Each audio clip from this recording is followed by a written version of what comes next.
All right. I'm Tom Haberstroh, and welcome to another edition of the Big Number Podcast with Dan Devin. It drops every Thursday right here at Yahoo Sports. Be sure to smash that like button, that subscribe button. Give us a 5-star review. Actually, during the holidays, please, if you can, steal all of your family members' their phones, also their homes, if it helps the podcast. Steal their phones, go in there, go to the podcast platforms, subscribe, rate, and review. And Dan, I suggest you do that too. If you can, steal all of your in-laws and family members, and if your little nephews and nieces have phones, do that too. You'll just really charm them over the holidays. Hey Dan, what's up, man? I'm really looking forward to seeing all of them and going, listen, you guys, I don't ask you for jack all year long. This year, in the season of giving, this time, this special family time, do me one solid for once. They're like, Uncle Dan, weird energy to be bringing. Why are you at the kids' table? Go away. Like pie and cheer over there. But yes, absolutely. I'm excited to juke the stats by stealing my family members' devices. Tom, let's put up some numbers, brother. What do we got today? What is our big number for this Thanksgiving week smorgasbord extravaganza? We're going to focus on the Boston Celtics today. We're going deep on the Boston Celtics. And this week's big number, Dan, is 910. That's the number of three. That's a very big number. It is the number of three-pointers that the Boston Celtics have taken this season already in just 18 games. 18 games. Here's how crazy that is. Through Tuesday's games, it's 100 more three-pointers taken than any other NBA team. This is the three-point era, and they're already taking 100 more threes than the next highest team, whether it's the Charlotte Hornets or the Cleveland Cavaliers or the Chicago Bulls. They're 100 three-pointers ahead of everybody else.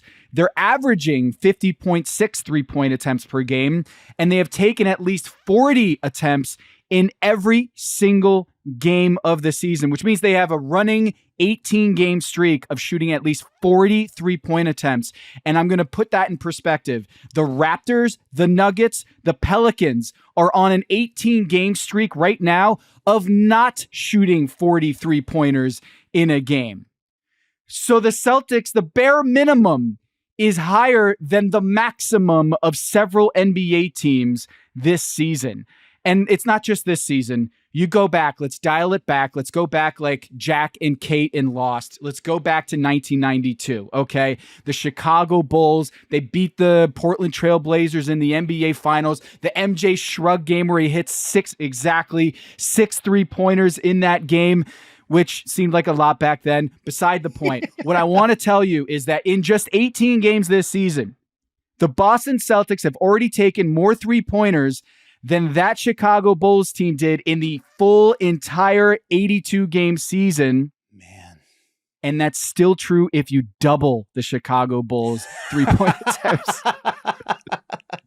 So, yeah, that's right. 67-win team, go to the NBA Finals, win the back-to-back championships. They had 454 three-point attempts that season for the entire 82-game schedule. And that, my friends, is math. 454 times 2 equals 908, which is less than 910, which is the big number today. And even more recently, you can look at as recently as 2007, there were multiple teams in the span of Chris Paul's career, Steph Curry's career, Kevin Durant, LeBron James. There have been teams that didn't take 910 three-point attempts in the entire 82-game season as recently as 2007. So I think today I want to kind of level set how crazy this is, Dan, and also explain something that I've hit on and we've talked about is, yeah, there's a lot of threes in today's NBA game, but the Celtics are doing it in ways that isn't just pull up down the floor and take a three-pointer. They are doing it in a lot of variety, and they're doing it in ways that we kind of are innovating on the fly. We're seeing things that the Celtics are doing that is kind of new and inventive.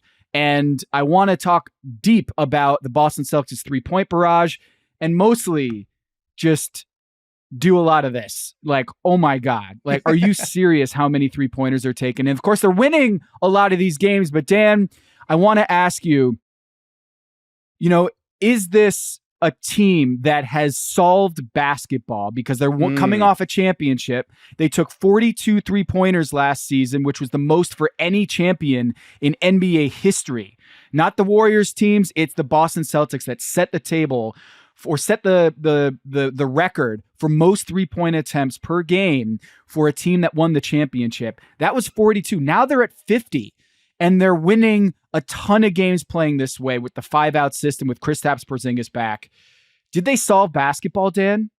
Well, first, I want to ask, I think I know the answer to this question, but since you've looked it up, has any team before this ever gotten to 53s in a game as an average? Like that's got to be an all-time record for the average, right? That's the all-time record. The Houston Rockets under James Harden and Mike D'Antoni, those guys, they had, I think, 45 per game. So this is already setting an NBA record what we're at. I probably should have put that at the top. This is historic, but it's not just the history, it's the peers, right, Dan? It's that they're doing this in a league that just watched them do this last year, and the Celtics are pressing on the gas with 8 more 3-pointers than they did last year. Yeah, it's funny that I'm thinking about Moneyball, which probably is about right considering the topic we're at hand here. But in the movie version of Moneyball, where Brad Pitt winds up getting the A's lose and Brad Pitt winds up getting brought over to have a meeting with the Boston Red Sox, right? And the idea is like anybody who's not using your strategies in the future is going to be left behind, and they're going to be watching the Boston Red Sox, win the World Series.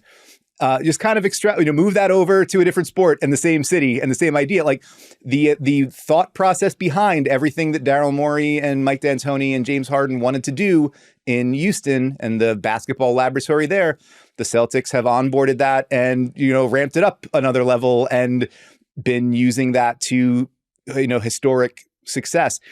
The solution, that's a funny turn of phrase. It's one that I had thought about too when after the Celtics won the title last year, and everybody's writing their postmortems on it. That was something that I kind of settled on. Like this feels like this formulation of Joe Mazzulla ball, and I think he's a pretty important character in this that we'll come to talk about.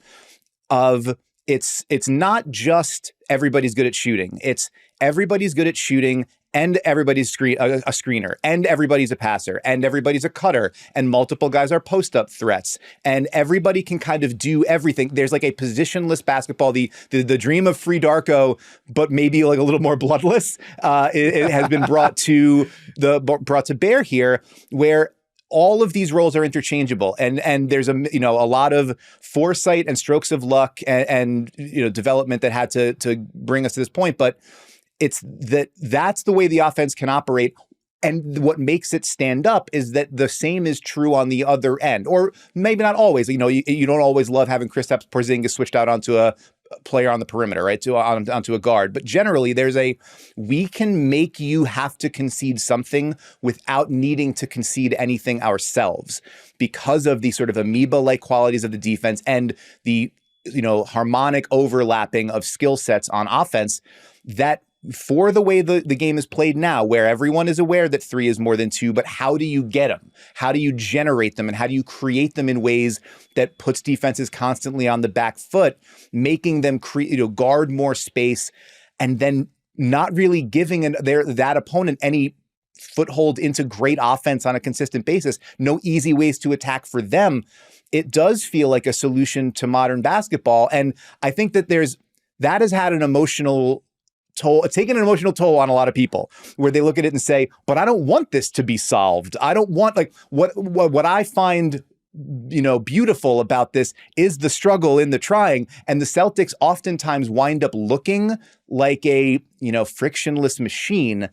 And I think that might overlook or maybe, buff out some of the hard work and the difficult things and the sort of great creativity that goes into what they do.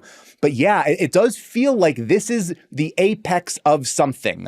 And they getting there with the title team and then pushing it up another notch is pretty incredible. But that is what we have seen through these 18 games, as the big number suggests. It's pretty impressive.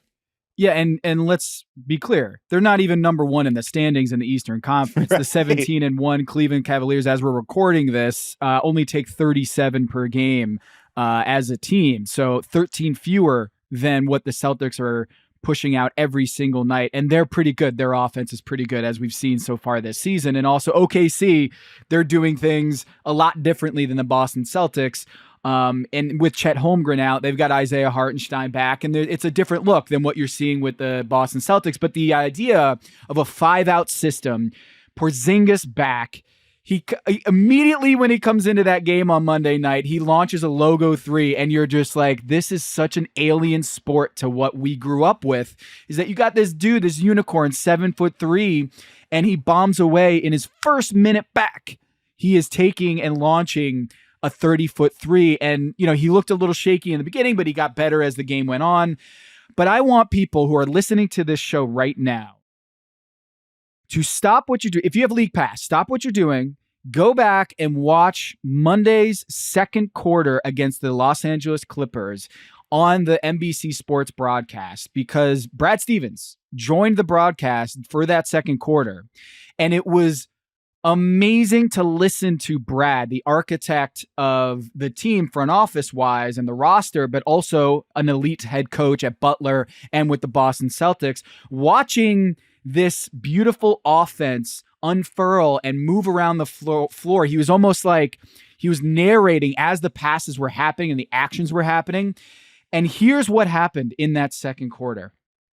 Hauser 3, Pritchard 3, Pritchard 3, White 3, Jaylen Brown 3, Jaylen 3, White 3, Pritchard 3, Kata dunk, okay? There you go. Derrick White 3, Derrick White 3, and then to top it all off, Jaylen Brown 4. Okay? That was like 10 threes in 5 minutes. They had 12 threes for the quarter. And I looked this up, Dan. That is a season record for any quarter this year. There's not been 12 threes in any quarter this year. And actually in the second quarter, that is the most threes that we've seen made in the second quarter since 4 years ago. Like, this is a ridiculous thing that we just saw on Monday night. And we had Brad Stevens commentating all the while. And what was interesting also to me was seeing all the different actions as they're happening. Sam Hauser's they're running a Spain pick and roll, and Sam Hauser's, screening for Porzingis's roll man. And then he pops out and Porzingis gets an open 3 because of that. And all these things where Drew Holiday is ducking in as a big man in the dunker spot, cutting behind James Harden, who's already, fallen asleep defensively because he's trying to be the low man in that pick and roll action.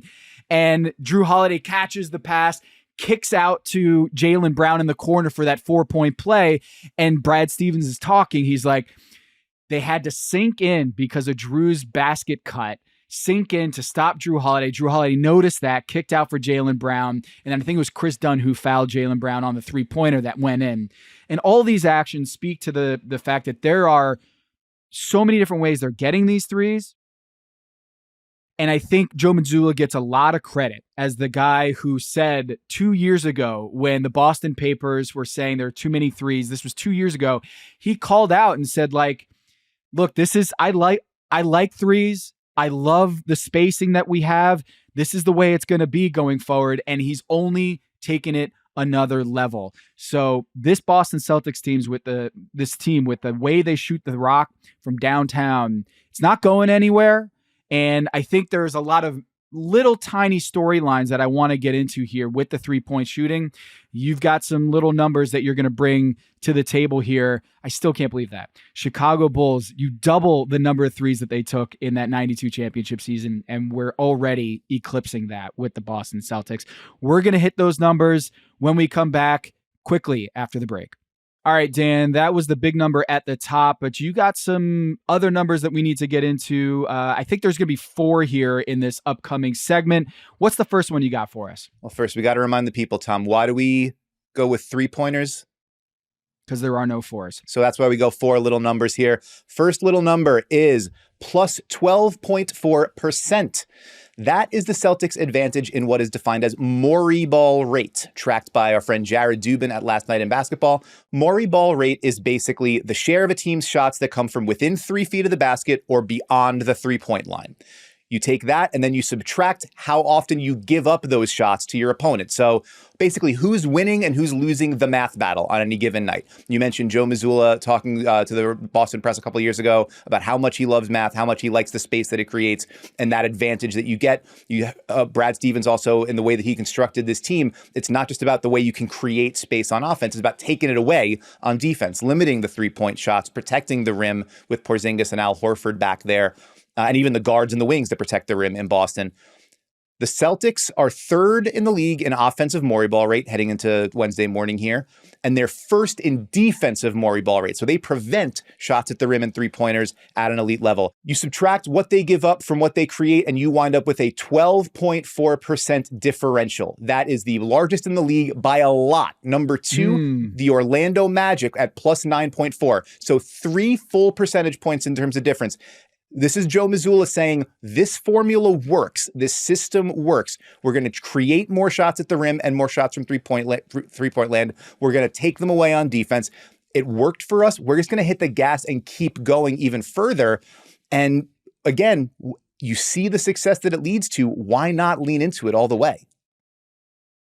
So when you talk about that, it reminds me of the fact that like those D'Antoni teams tried to do this where they were going to go with Morey ball, but did they have the defenders to pull it off? They had PJ Tucker, they had Luke Mbah-a-Moute for a stretch there. They had different, Trevor Ariza. They had different bodies that could try to take away, Clint Capella, try to take away the rim, but it seemed like an either or proposition. You can either like lock down the perimeter and own the perimeter, or you have to take away the paint. But personnel-wise, they can't match up with what this Boston Celtics team is. I mean, you've got Kristaps Porzingis now, but also Al Horford. You've got Jason Tatum, Jaylen Brown, Derrick White, Drew Holiday. They could be fives in any system, the way that they play and how strong they are, how smart they are, the basketball IQ. So they just have this personnel advantage compared to everybody else in the NBA. And that comes with the continuity, that comes with a top-down approach of like the organization knows what they're about. When Ime Udoka was let go and then they brought in Joe Mazzulla, he was handpicked by Brad Stevens and the organization. Like they didn't go outside the organization and hire somebody. They just said, you know what? We know that what our brand of basketball, that through line is going to happen from top to bottom all the way to the floor. And you're seeing it with the way they play. And also, it's not just the shots, it's also the strategy that if you do take a lot of threes, and a lot of them are pull-up threes in the pick and roll, you're also gaining an advantage in the turnover column. And that's another Morey ball thing, is that Mike D'Antoni with James Harden and the way that they orchestrated that offense, Dan, there was this other piece of Morey ball was like, we're going to limit the number of passes and just try to create space using James Harden's unbelievable handle and ability to blow by the defender with his step backs. And you're seeing Jason Tatum do a lot of the same thing where it's like he's in his bag, he's doing step backs, he's trying to go one-on-one. He's one of the top ISO guys in the NBA, which is a huge development compared to where they were pre-Mazzulla ball. And lo and behold, they have the best turnover rate offensively in the NBA. And that's not a mistake. That's not a coincidence. As we say on Basketball Illuminati, there are no mistakes. There are no coincidences in basketball. This team is designed to maximize that Morey ball shot percentage, but also limit turnovers by not overpassing. We tend to think of the Spurs basketball as like the apex, the nirvana of basketball. But also passing can get you in trouble. That is, the majority of turnovers are coming from bad passes or intercepted passes. And there's that element too, Dan, of they're getting to the shots that they want, but also it limits the number of turnovers that they have that can be maddening when you have Golden State, for example, passing a ton, but a lot of those passes end up as turnovers, which has kind of been their Achilles heel over the last few years. It also, if you're taking a ton of pull-up threes, and a lot of those are going to come from the middle of the floor, above the break on the three-point line, you have somebody sort of guaranteed to be back. And if you're not turning the ball over and you have somebody sort of guaranteed to be back, you're more likely to have somebody in transition defense position, right? Whether that's a big man shooting trail threes or one of your guards on the pull-up. The Celtics are routinely one of the best teams in transition defense. I think they're 8th this year in transition frequency, like how often they let the teams they're playing get out and run, and 8th in points allowed per possession on that. And so like you're cutting off another way to cut off easy baskets and to prevent yourself from being in disadvantageous situations. Mazzulla had talked about during the finals, like the two ends of the floor being connected. These are ways it's an organizational, as you mentioned, all around sort of holistic philosophy to where they're getting the shots that they want and not giving up the shots that they don't want to. A really important player in that is the subject of our second little number here. 635. That is the true shooting percentage of Derrick Richard White. Derrick White, who his arrival from the Spurs really turned into like a watershed moment for this iteration of the Celtics. 635 true shooting percentage, which true shooting percentage takes into account how accurate you are on 2-point shots, 3-point shots, foul shots. That is a career high for Derrick White, which marks the third time in 3 seasons as a Celtic he has set a new career high. Derrick White has been the ratcheting up the confidence in his 3-point shot and the imprimatur from the coaching staff of let him fly, let him go, has completely unlocked his game. We talk a lot about what Derrick White does for the Celtics defense, right? The partnership with Drew Holiday, the way they can switch his rim protection, which is like Dwayne Wade-like at this point from the guard spot. What has Derrick White meant for this Celtics offense? He's been interchangeable where they can put him in as the screener, as the cutter. And they talked about it, Brad Stevens, in the broadcast of that Monday night game where he was like, these basket cuts on the pick and roll action. They have a low man, James Harden, like I talked about earlier. Derrick White is so smart at timing from the corner, cutting behind the defense, and then that scrambles everything that they want to do. He's not just great at the cuts, the ghost cuts that Coop Moore had over at NBA.com for the Miami Heat. We watched Dwayne Wade do this and destroy defenses when they're watching LeBron James or Shane Battier or Ray Allen. There goes the basket cut behind the defense, and it's easy. It's one of the reasons why Dwayne Wade had one of the best off-ball gravity numbers. The respect that he got at the three-point line had nothing to do with his three-point shot. It had to do with those cuts because they couldn't leave him. You take your eye off of Dwayne Wade in the corner and he's going to cut behind the defense in ways that Brad Stevens on the broadcast was like, man, Derrick White, what a great cut there. Dwayne Wade used to be so good at that. But there's so many guys that aren't as smart as Derrick White or Drew Holiday to make that precise time and the speed and the space where you go to catch that pass from Jaylen Brown or Jason Tatum.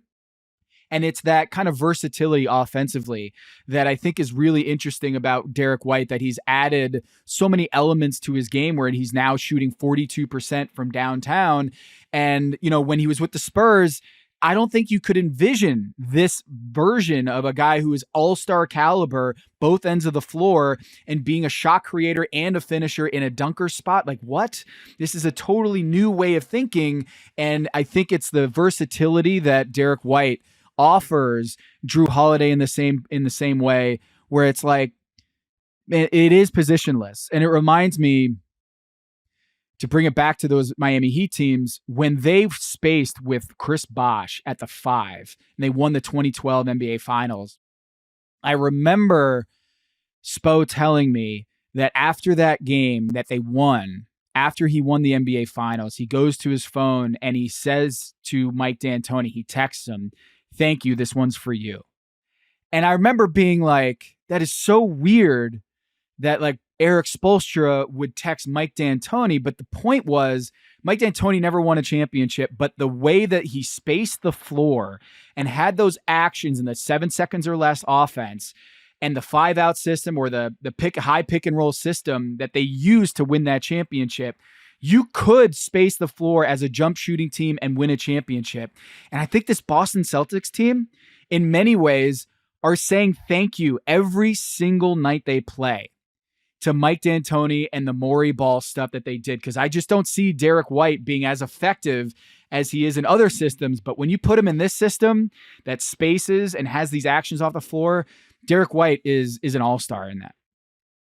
You're absolutely right. I mean, they very well could be the case this year. I know there was a push last season with the Celtics off to the start that they were for White to get all-star consideration. Didn't wind up happening. But this season, he's averaging better than 18 points, 4 rebounds, and 4 assists per game on that aforementioned .635 true shooting. The list of guys who've done that is like 15 or 16 names long, and all of them have been all-stars or all-NBA selections. So that could absolutely be in the offing for Derrick White. Crowded field in the East, especially with Cleveland off to the start that it has been. But certainly he'll be up in consideration for that. You talk about the Celtics are not a high passing team, right? They're not because they want to keep the turnovers down. They're leaning into their pull-up three-point shooting. Here's an interesting little number: 4.7. That's how many secondary assists, hockey assists, the pass that leads to the pass that leads to the shot, the Celtics average per game. That is second in the entire NBA behind only the Warriors, who, as you mentioned, are way up at the top of the charts in passes. They are free-flowing, They're freewheeling, they throw the ball all over the gym, sometimes throw it into the fifth row with the popcorn man. But the Celtics are a much more restrained team, and then yet also are right up there alongside the Warriors in secondary assists. And that has been consistent, even going back to the Ime Udoka season. Boston ranked second, third, and now second again in secondary assists. So this is clearly something that is a function of their offense. What does that number, 4.7 secondary assists per game, say to you about the way the Celtics operate and generate their shots?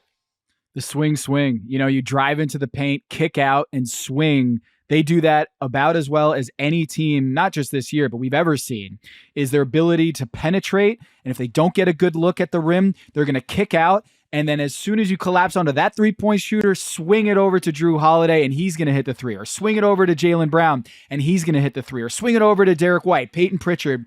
They do a great job of passing up a good shot for a better shot. And that's what I think that number suggests, is that drive and kick, and they keep putting you in a blender to try to get that excellent look beyond the paint. Beyond the three-point line. That's what that swing factor does, is it ends up in the hockey assist.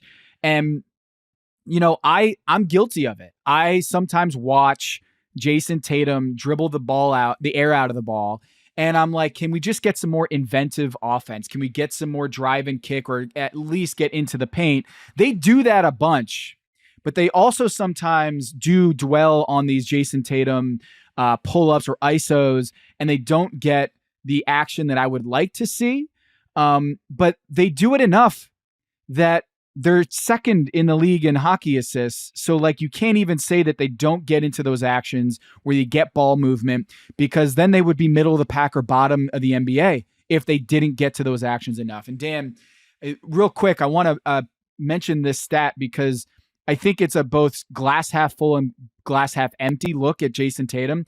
In that first game with his remodeled or improved, tightened three-point mechanics, he blew the lid off. We saw it in that first game, the opening night.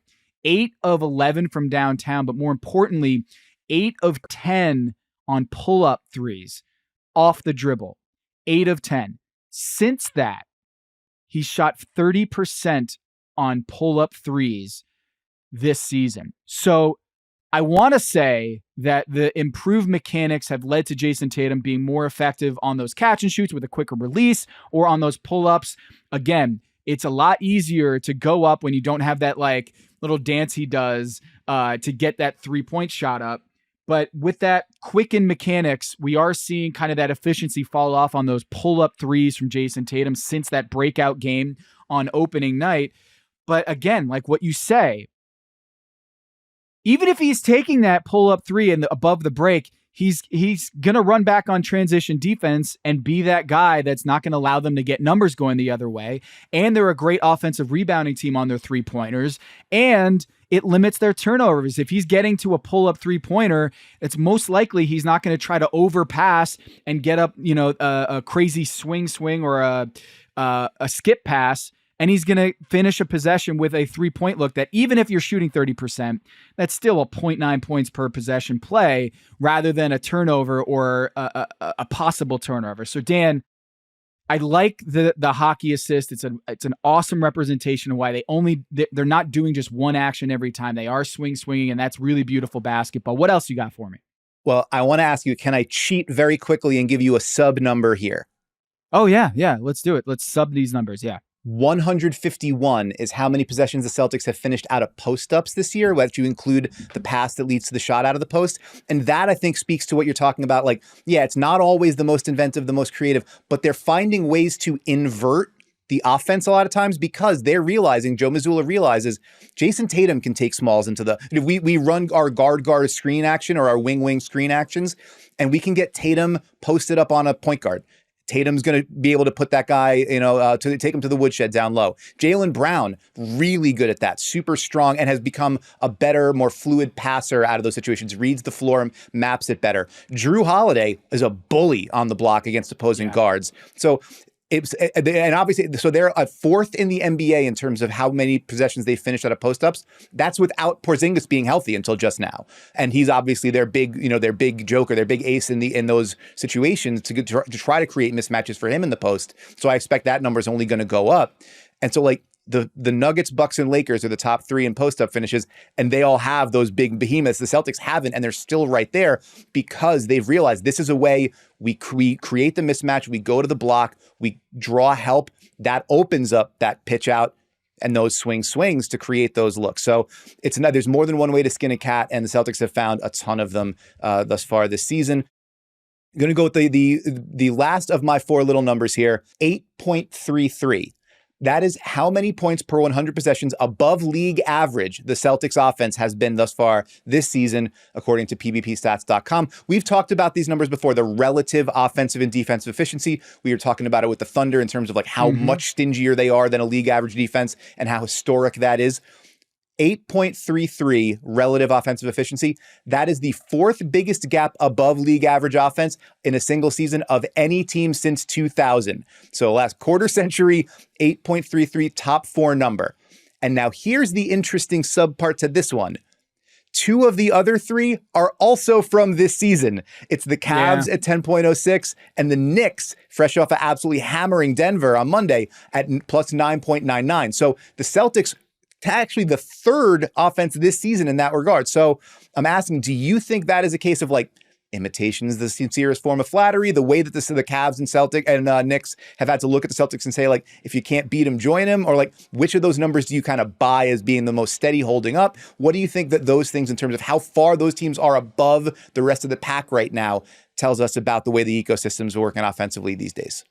Oh, they're absolutely copying the blueprint. I mean, you look at the way that the Cavs are trying to get Evan Mobley more into the pick and roll actions, ball handler, creating, taking the ball down the floor and initiating actions in the same way that, Kristaps Porzingis, the Al Horfords of the world. Like Al Horford was the first guy that I remember who would like catch a rebound and just go full court. Like Joakim Noah on that Florida team, they would just like start fast breaks because they were bigs and they were like, oh, we're basically big guards.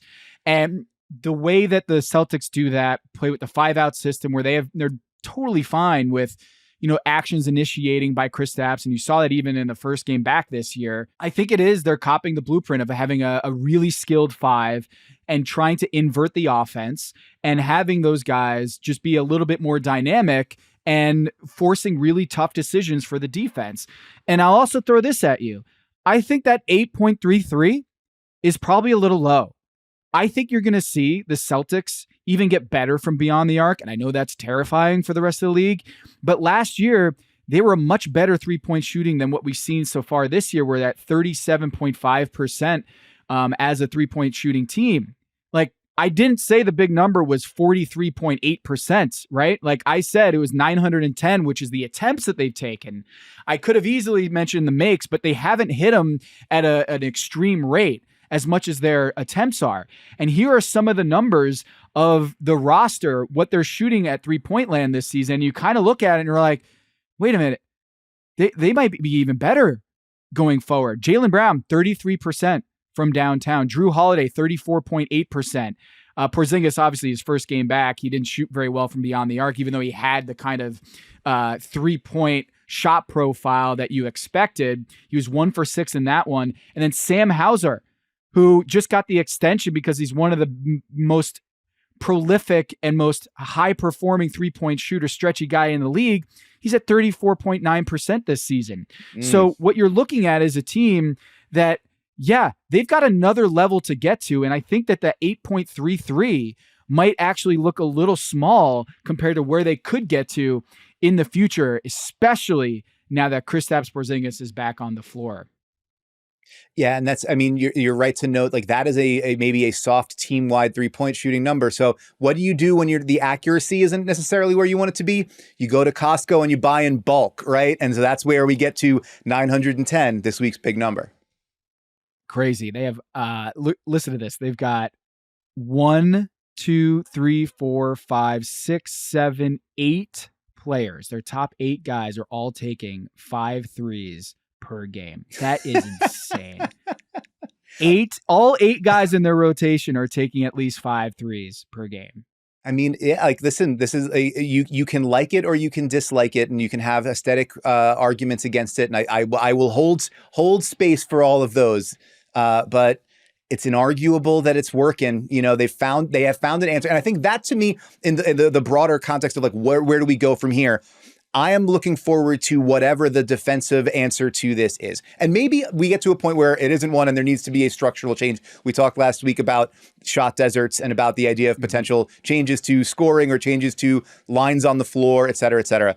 But like, every time, you know, the spread offense takes off, then simulated pressures become on the rise, and defenses start doing weird stuff and dropping defensive linemen back and rushing guys from different spots. And all of a sudden there's an answer. It might take a little while, but someone comes up with an idea. What if we tried this? And what seems, you know, like crackpot becomes practice for everybody. So we've seen it throughout the NBA. You know, the overload strong side blitz, help from Tom Thibodeau, to more blitzing of the pick and roll, to more switching with the Golden State teams. It takes a while sometimes, but defenses come up with some answers, and I'm really looking forward to finding out what some of the incredibly creative defensive coordinators in the NBA come up with this, because it certainly seems like they're going to need some more answers. All right, right after the break, we're going to get into some over-unders where we can talk all we want, but we need to walk the walk and put some numbers in print. All right, so the Boston Celtics may have solved basketball until further notice. We've gone through all the three-point numbers. We're going to make 3, because that is the episode that we're talking about today, is all about threes. We're going to talk about 3 different new over-unders that we're going to set for our little scoreboard that we have here. We have a running tally of all the over-unders we've done this season, and right now the scoreboard is 10-6 in my favor, Dan. But that Russell Westbrook over on-court offensive rating when he's on the floor has been a huge win for you. Recently, he's shared the court with that guy Nikola Jokic a lot, which is helpful, very helpful, very helpful. It's at 104.7 is his on-court offensive rating. Just a note: when according to PBPstats.com, when Russell Westbrook is sharing the floor with Jokic, the team's offensive rating is 121, and when Russell Westbrook is without Jokic, it goes down from 121 to 98. So that's where the line was. We said it. The over-under was at 100. And so when he plays with Jokic, you know what? That's one way to inflate that number, is to play with like maybe the greatest offensive player of all time when it's said and done. Dan, another one that I just want to point out here that is on the line is Bam Adebayo. He's starting to creep up on his three-point attempts this season. He's at 2.7 per 36. And we're going to see that, track that going forward. We both had the over on that, so we'll see what happens there. And Isaiah Hartenstein is back, but hasn't taken a 3. I got 3 more for you. Are you ready to close the gap? I'm feeling good. I'm feeling great. Let's hear these numbers. So first one in the batch, we've got Boston Celtics 3-point attempts per game. They are currently at 50.6. I'm going to set the over-under at 50 flat. 50 flat. Are they going to be above that or below? I'm going to go under here. I'm going to take the under. I think 50.6 is a little steep. I think they're going to end up at like 48.8. And remember when they had like the opportunity to break the 3-point record on the opening night and they just completely fell apart. Maybe it'll be like a microcosm of this, is that they're going to try to get above 50 and then it's going to fall short at the very end. I'm going to say under at 53 point attempts per game, which would be an NBA record. I'm going the other way because what they didn't do on opening night was stop shooting. They kept putting them up and got 61 up. Also, I don't know if you know this, Joe Mazzulla and these Celtics, they're not defending champions. Joe Mazzulla wants you to know they're attacking champions because animals in the animal kingdom don't defend. They attack. They're predators. And I think they're going to go after this 50 hard. I think that Joe Mazzulla thinks this is the way to win. He has proof. He has a proof of concept. It's working. When they face, when they face adversity, they're just going to keep firing even more. And I think they're going to go over. Give me the over on 50. I think we're blowing this record out of the water. I'm already regretting it. I'm already regretting the under. Much like you the know Russell what? Westbrook I'm not number. regretting. There you go. My take is that Joe Mazzulla is Centel proof. There's nothing he can say that you'd be like, that's fake. Yeah. Like Centel could put up something that Joe Mazzulla said, and I'd be like, you know what? I totally believe that. That is something he would say. And it's just every game he has something maniacal quote that he just like eats the parquet floor for breakfast or something like that. And you're like, yeah, that is Joe Mazzulla. I totally get that. All right. Next one, Jaylen Brown's 3-point field goal percentage. Right now, it is a 1/3, a 33.3%. I think this is another reason why I think that 8.33 you mentioned earlier about how much better they are offensively than the average. I think it might trend upward because of guys like Jaylen Brown that I think are actually going to come out of this shooting slump, so to speak. Last year is at 35.4. He's a career 36% three-point shooter. I'm going to go over on Jaylen Brown, the 33.3 field goal percentage from downtown. What say you? That is the over-under. Yeah, I'm with you. I'm going to go over on this. I think he's underperformed the shot quality a little bit. I think that there's an opportunity for some growth there. Like, he's not an elite shooter. Like, there were a couple seasons where he was up around 39, 40%. That has not been the neighborhood he settled in, but much more around league average, even on higher volume. So yeah, give me the over on Jaylen Brown, who, by the way, has continued to find a ton of ways to make important contributions and been a super impactful two-way player.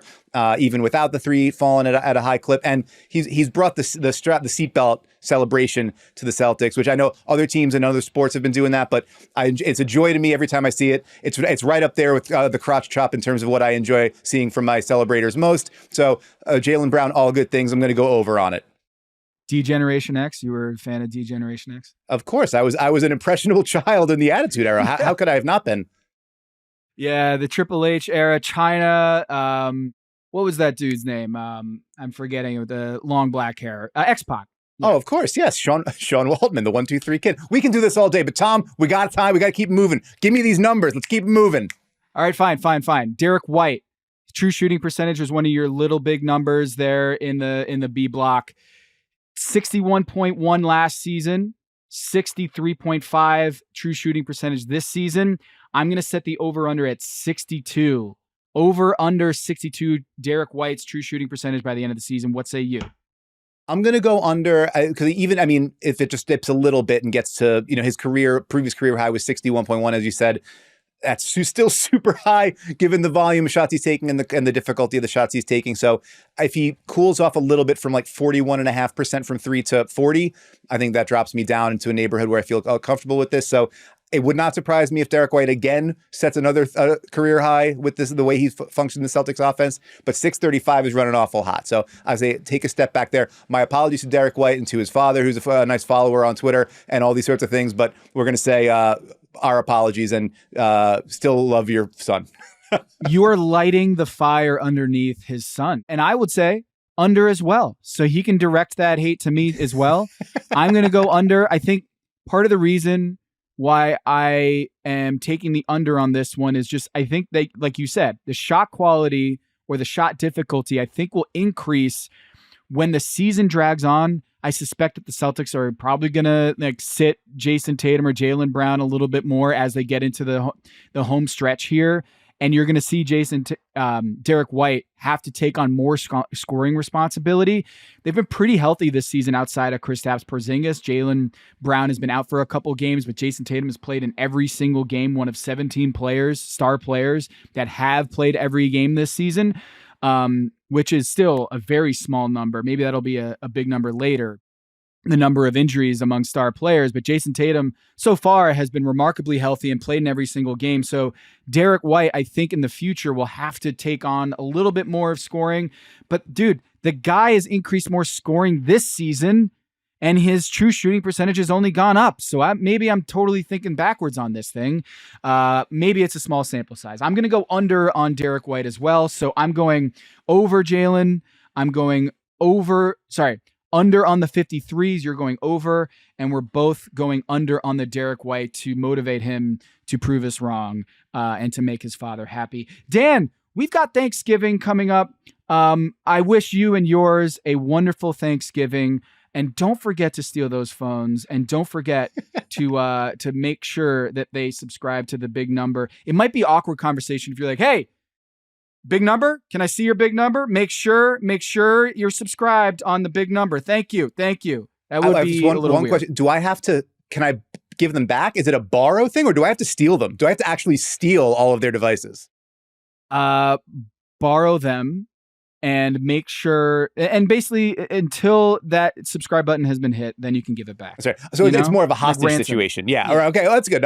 As long as I know what kind of energy to bring into the Thanksgiving meal, then I think it'll all work out for everybody. But yes, Tom, happy Thanksgiving to you and yours. To all of our listeners out there, happy Thanksgiving to you and yours. Thanks for riding with us, and we will be seeing you next week. So Tom, take us out.